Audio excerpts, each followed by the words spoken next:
Today's episode of the Bleav in Steelers podcast is brought to you by betonline.ag. Week 17 of the 2021 NFL season is here. And Ike, if you want to place a bet on the NFL action, betonline.ag is the place to do it.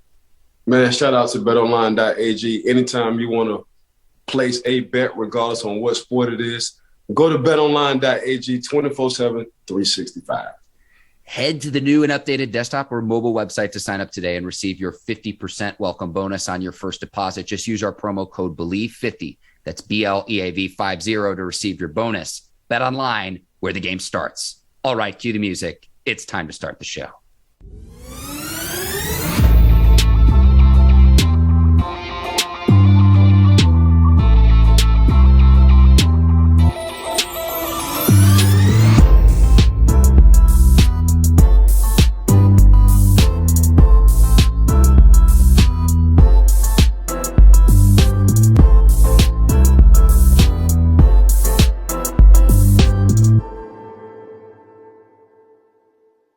Welcome to the Bleav in Steelers podcast on the Bleav Podcast Network. I'm your host, Mark Bergin, joined as always by my guy, two-time Super Bowl champion and 12-year veteran of the Pittsburgh Steelers, number 24, Ike Taylor. IT, I tell you what, Week 17, AFC North division rivals, Browns, Steelers.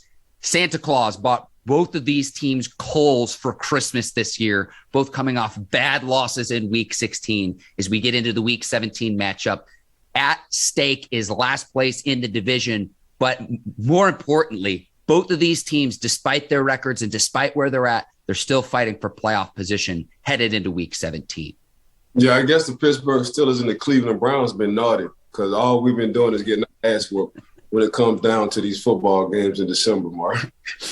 Well, the Browns haven't won back-to-back games since weeks 3 and 4 of the season. They'll need to do that to make the playoffs. The Steelers pretty much need to win out and win their final 2 games. So the Steelers, to give you a roadmap, they'll take on the Browns in Week 17 at home, and then they play at Baltimore in the final week of the season. Now, the Steelers, if they beat both of those teams, they need to get some help. They need one loss from the following teams: the Dolphins, the Chargers, and the Raiders. So the Steelers need some help if they want to keep their playoff chances alive. And Ike, we talked about this on the last episode, though.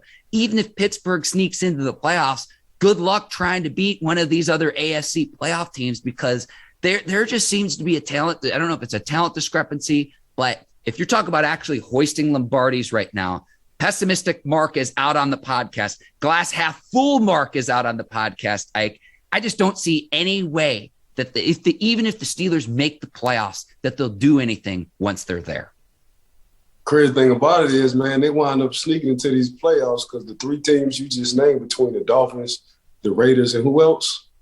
It's the Dolphins, the Chargers, and the Raiders. The Chargers are the 3rd team. It's a strong possibility that they could lose one out of these 2 games, and Pittsburgh Steelers can win their last 2 games. So if them boys wind up sneaking into the playoffs, yeah, that would definitely look good on Coach Tomlin's on his record. Big Ben wouldn't mind getting a chance of getting back into the playoffs. But like you said, Mark, I agree with you on this one. I hate to agree with you on this one. I just don't see the Pittsburgh Steelers doing anything because of the inconsistency on how they play in the playoffs. I hate to rub salt in the wound, Ike, but I must tell you this too, though. I know it was just a few weeks ago that you had predicted that the Steelers would win 4 games in a row to close out the 2021 season. I hate to say that I told you so, but again, goes back to Santa bringing these teams coal for Christmas when we were expecting the spoils and all of the great presents around this time of year. I hate to be that guy. No, you was right. I was just hoping and wishing. You know, I was hoping and wishing that Pittsburgh. I was reminiscing on what we had to do back in 2005, but I had to understand now. I understand, man. The locker room ain't what it used to be. You know, we did it for Bussy. We did it for Jerome Bettis. You know, Bussy said, man, can y'all get me back home and I'll retire if we win the Super Bowl? And that's exactly what we did. And we talked about the upside down W, the me and the we. You know, I think you gave a perfect analogy when it came down to the upside down W. So it was all about we, not me at the time. So, yeah, I like the Pittsburgh Steelers, especially for Coach T. I would like for Big Ben to go out with some kind of bang. But just getting into the playoff, man, it's more of a we. You know, them teams they're going to be playing, their locker room is more we than me. Okay, Ike, I'm going to let you put the GM hat on here.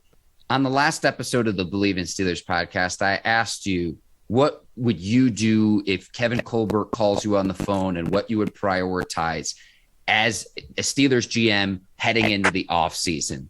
I'm now going to flip and give you a different GM hat. If Andrew Berry, the Browns general manager, calls you, what should the Browns' number one offseason priority be? What move would you make? I'm giving Baker Mayfield a one year deal. I'm either or if I don't do that, if you don't want to take that, I'm going to get Deshaun Watson or I'm drafting me a first round quarterback. That's exactly what I'm doing. Because there's nothing wrong with the setup. The Cleveland Browns have the setup for a mac and cheese. They got a good defense. They have a running game. They have receivers and tight ends. That's exactly what you need for a young quarterback. So now what the head coach can do, he can mold the quarterback on exactly how he likes and wants him. The same thing with Coach Bill Belichick doing with Max sitting over there for the New England Patriots. So, yeah, that's exactly – whoever comes in and be a quarterback for the Cleveland Browns, they coming into a perfect situation. You got defensive guys, you got an offensive line, you got two running backs, you got tight ends, and you got receivers. So I can see all day, every day. If they want to get off of Baker Mayfield, I can understand why, and now is the time to do it if they won't do it. You bring a Deshaun Watson to Cleveland, or you bring a Russell Westbrook to Cleveland with all that talent they got, Mark. I think you mean Russell Wilson and not Russell Westbrook, but I got you, Ike. And you mentioned Deshaun Watson. Maybe that's a player that the Steelers could potentially go after, but Mayfield, most interceptions in the league, 54 since he was a rookie in 2018. And so the struggles that he's had this season, I understand he's got injuries to his left shoulder. He's got a fracture in his left shoulder, a torn labrum as well that can only be repaired with off-season surgery. I understand that. I understand he's had lower body injuries. He even admitted earlier this year that he's the most beat up that he's ever been at any point in his NFL career. So the Browns have a decision to make. Now, Mayfield is under contract through the 2022 season. If you are going to bring in another quarterback like, say, a Deshaun Watson, say a Russell Wilson, maybe an Aaron Rodgers to Cleveland, you would likely need to flip Mayfield's $18 million and some change that he is due in the 2022 season, considering he's still under contract through that season. Now, the Browns could franchise tag Mayfield both in 2023 and 2024, but if they do that, you're then paying Mayfield top dollar. We always compare Mayfield to Josh Allen, reason being Allen was in the 2018 draft class with Mayfield. Allen is due an average of $43 million per year through the 2028 season with the Buffalo Bills. I cannot say in good faith that if the Browns offered Mayfield a similar annual salary that it would be a wise thing to do, considering the production that you've gotten from Josh Allen and the production that you've gotten from Baker Mayfield, Ike. And so that's kind of how I see all of this shaking out. Mayfield is not due. Like, for me, if you're going to pay Mayfield anything close to $40 million per season, he's not worth that amount of money. He's cost himself with his on-field play this season a lot of money when it comes to negotiation time. Yeah, the Ryan Tannehill contract. That's what I would give. Or Kirk Cousins. You know, I was joking with my dad, Ike. We were watching Kirk Cousins with the Vikings. I was like, look at Kirk Cousins, the future quarterback of the Browns. I was joking around. Sorry, go ahead, hop in. I give him the Ryan Tannehill, the Kirk Cousins contract. Yeah. You know, that's who he is. And I love Baker, but that's just exactly who he is, man. I'm not giving him the Joshes. I'm not giving him the Patty Mahomes. I'm not giving him the Deshaun Watson contracts. Them guys are different, man. Them guys they've been proving trucks over the course of their career so far, you know. And in Baker, he's letting the young boys catch up with him. You know, what is his year 6 for Baker? Year 4. Sorry, you're getting ahead of yourself, Ike. Yeah. year 4 for Baker. So, you look at that situation, you look at the mac and cheese, you look at the Justin Herberts, you look at the Lamars, you look at the Patty Mahomes, you look at who else are we looking at? You're looking at the Joe Burrows. Like, you start looking at about 4 or 5 guys, and a few of these guys either who got drafted later than you or they're 2 years younger than you. And you're asking yourself, okay, out of the 5 I just named, who would be the last pick? And it'll probably be Baker. So that's how Baker got to look over his shoulder, and how GMs and other teams looking at him. Like, it's too many young studs. Even Huntley, before he got on the list for the Baltimore Ravens, his past 2 games, he hasn't been playing bad either. You just look at him. You got to understand, you check his history from USC.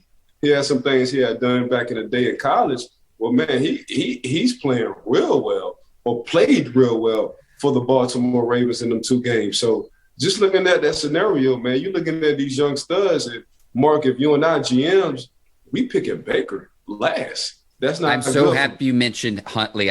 I'm sorry to cut you off here, but I'm so happy you mentioned Huntley, because right now, how they are playing quarterback, I'm taking Joe Burrow 1, Lamar Jackson 2, and he's close to that 1 if he's healthy, and if Jackson has all his weapons, which he doesn't, but I'll take Jackson 2. 3, I'm probably taking Huntley, maybe Big Ben, in some order. Baker Mayfield's the 5th best quarterback in this division right now, Ike. I'm going to say it here on the Bleav in Steelers podcast. If we're just being real with who's playing the best football at the quarterback position right now, Mayfield's 5th. Yeah, I'm not going to disagree with you on that one. I'm not going to disagree with you on that one, man. That's what he's shown for the 2021 season, Mark. Ike, let's go to the keys to the game. And really, this is pretty simple. Can you shut down the Browns running game led by Nick Chubb, and whether Kareem Hunt will be back? He's been nursing an ankle injury, also was on the COVID list for the Browns as well. Browns have a good offensive line as well, among the best in the league. And that's really the appeal to a quarterback coming to Cleveland, to say, maybe we're just one piece away, given all the first rounders that we have on the defense. And then you've got the best running back tandem in the league in Chubb and Hunt, who are under contract. You do have Jarvis Landry, a couple young receivers. And you got a nice tight end group too, with David Njoku, 2-time Pro Bowler Austin Hooper, and Harrison Bryant and company. So that would be the appeal. But to me, Ike, it's really simple in week 17. Division matchup we've seen. It's a 15-10 game earlier this year. The over-under in this one, only 41 points in week 17 between Pittsburgh and Cleveland. Can the Steelers stop the Browns running game? It's really simple at this point in the season. I'm not going to sugarcoat it at all. Can the Steelers stop the Browns running game? That's the key to the game for me. Yeah, get out my head, Mark, because that's all I was saying. Yeah. Key game. Browns got to run the ball to have a chance to beat the Pittsburgh Steelers. The Pittsburgh Steelers have to stop the Browns run game. A chance to beat the Browns. Point blank. It's really simple. And I will say this, if Hunt isn't able to go, Dearness Johnson has been very good for the Browns, and the opportunities that he's had. That's another player. We're on another NFL roster in the 2022 season, Ike. I could see him showing out, because when he's gotten his opportunities, he's been great for the Browns. And that's not just Dearness Johnson running the ball hard. Again, I go back to that Browns offensive line. Like if you want to watch one guy at the line of scrimmage on Sunday, watch right guard Wyatt Teller for the Browns. He's as good as there is in this league. It's not just what shows up on film, but also how he's graded in the analysis. Ike, that Wyatt Teller, he's a nasty, nasty dude at the line of scrimmage. Yeah, this is going to be a game of trenches. So the Pittsburgh Steelers offensive line have to want to play better than the Cleveland Brown offensive line. And I'm talking about in the running phase. I ain't even talking about in the passing phase. I'm talking about the running game. Yeah, and on the flip side of the ball, too, obviously stopping Myles Garrett. Now, the Steelers should be able to do that because Takk McKinley's out for the rest of the year with an injury. Jadeveon Clowney's been in and out of the lineup, too. So the Browns actually don't have quite the defensive end depth that they've had earlier this season. But Myles Garrett off the edge. You've got to chip. You've got to keep a tight end in. You've got to give help. You've got to double team. He's a key player you want to key in on, considering he's an absolute game breaker for the Browns. So he's as good as there is in the league. He's among the highest paid defensive players in the NFL, and for good reason. The way he's able to come off the edge at the line of scrimmage, the way he's able to bend, he is a matchup nightmare. I do not want to see Garrett, who lines up over teams' left tackles. I do not want to see the Steelers line up rookie Dan Moore in one-on-one scenarios with Garrett often, because it's a tall task for anyone, let alone a rookie player. Myles Garrett, as good as there is in this league. Yeah, Coach T always have the motto, though, next man up. So time will tell. But going against Myles Garrett, who has been playing out of his mind this year, behind T.J. Watt, who is a Pittsburgh Steeler, to be exact. So that's just letting you know, man, you got two, premier guys who are in their prime in one division, Myles Garrett and T.J. Watt. T.J. Watt's been hurt. Myles been hurt. So time will tell us here if they just going on the field hobble on who going to win the battle, who going to get the most sacks out of the two. But yeah, man, this is for me, and I can say this is where it usually starts at, because that would be easy for me to say, man, it always starts in the trenches. But for this game, I think the physicality part, it's going to be between who want to be more physical than who. Offensive line for the Pittsburgh Steelers, or the offensive line for the Cleveland Browns. Possibly Big Ben's final time playing at Heinz Field as well, Ike. So that also at stake on Sunday. But let's get to our Week 17 picks before we finish out the show with our score predictions for Steelers and Browns. But we're going to start Chiefs at Bengals. Ike, in my opinion, this is the weekend's best matchup.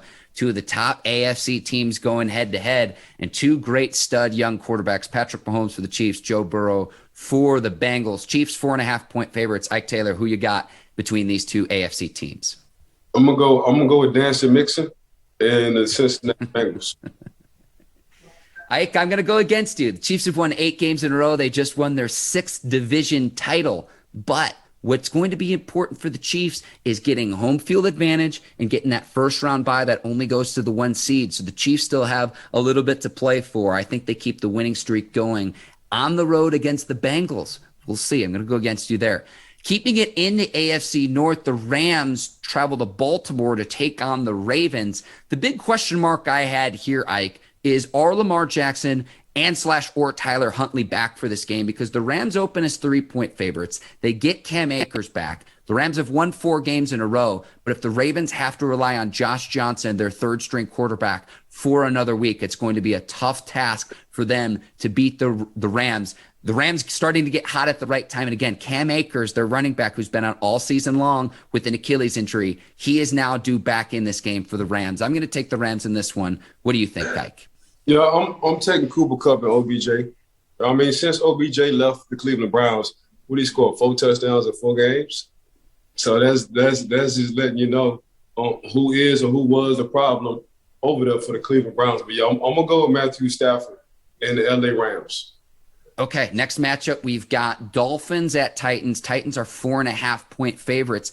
The Dolphins, low-key, Ike, have been one of the hottest teams in the league. They sit right here at 500, full caveat. We're recording this on Monday, so we'll see what happens to the Dolphins on Monday Night Football tonight. But the Dolphins' backdoor could maybe sneak into the playoffs. The Titans have some injuries on the offensive side of the ball. Tennessee favored by 4.5. Who you got, Ike Taylor? I'm going to go with the Tennessee Titans because one thing I know about the physicality part, I ain't got to question whether they're going to come off the bus pissed off and mad. That's just their personality of their coach, Mike Vrabel. And to be exact, Coach Mike was drafted by the Pittsburgh Steelers in the 3rd round. I forgot what year. Okay, we'll get IT on that. Ike, I'll go with the Titans as well, just given that physicality that you mentioned. And I do like Mike Vrabel. I think he's one of the best coaches in the league. But we're going to get IT on this. But first, we'll go to our next game, and then I'll figure out when Mike Vrabel was drafted by the Steelers. Cardinals at Cowboys. We saw Cowboys on Sunday Night Football absolutely take it to the Washington football team. Yeah, I'm going. Go ahead, Ike. No, I just heard what you said. I was going to go with the Dallas Cowboys because right now they didn't got everybody healthy.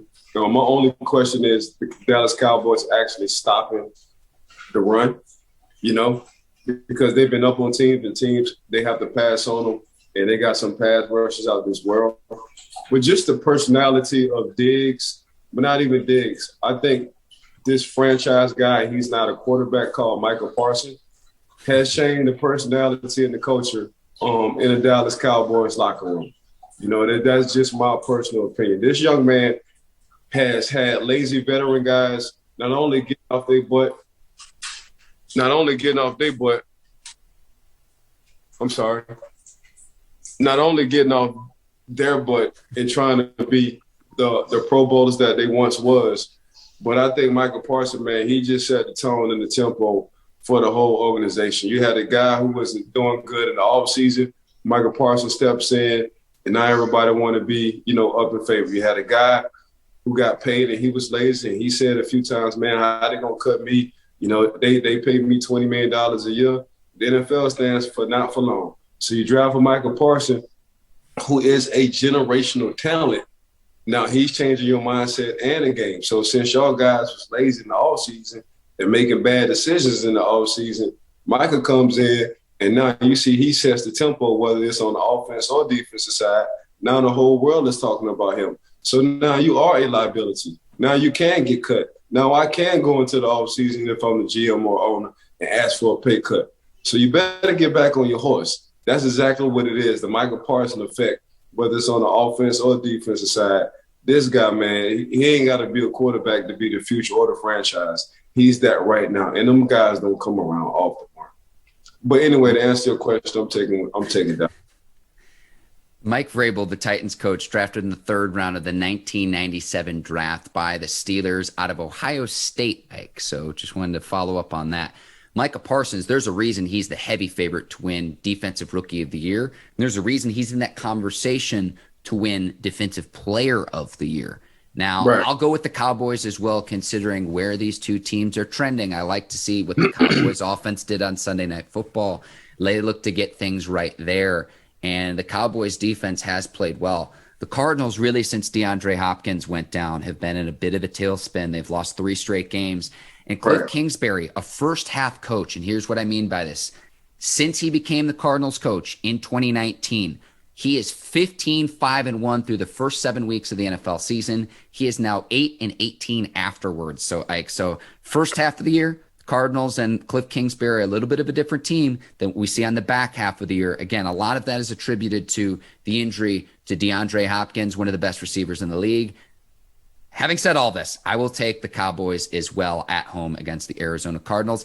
We go to Monday Night Football, though. Browns at Steelers. I've tried to get you on the Manning cast. Eli, Peyton, Omaha Productions, ESPN. Holler at your boy. Get Ike Taylor on the Manning cast. It's my last pitch for that. But Steelers beat the Browns earlier this season, 15-10. Again, both of these teams need this game if they want any chance of making the postseason. Browns open as a 3-point favorite, despite the fact that they will be at Heinz Field and will likely be Big Ben Roethlisberger's final time starting in Pittsburgh. Ike Taylor, what's your pick between Browns and Steelers on Monday Night Football? 17-10 Steelers. Big Ben want to go out with a bang. This is my personal opinion. This is his last game at Heinz Field. So I think Big Ben don't want to lose this one. That'll put a smile on his heart with the W. And also put him in a situation to where they just need to win one more game and have some help for the other 3 teams on making the playoffs. So I got Pittsburgh 17-10. I've got the Steelers regrouping in Week 17 as well, Ike. I've got the Steelers winning 27-24 at home. I just have a feeling, despite everything we've seen, that Pittsburgh's going to take it to Cleveland again. I know how before the start of the season, we say they usually split the season series with the Browns. It's been a weird season, particularly in the AFC North. So we'll see how all of that shakes out. Ike, I want to state this. You're the absolute best. I want to thank the folks over at the Bleav Podcast Network, the team at Brinks TV, led by John Brinkus, Courtney Vargas, Herbert Diaz, and the folks over there. Today's sponsors, betonline.ag and Lightbox Jewelry as well. I want to thank the listeners and the viewers of the Bleav in Steelers podcast. Thank you for tuning in. Yeah, what he said.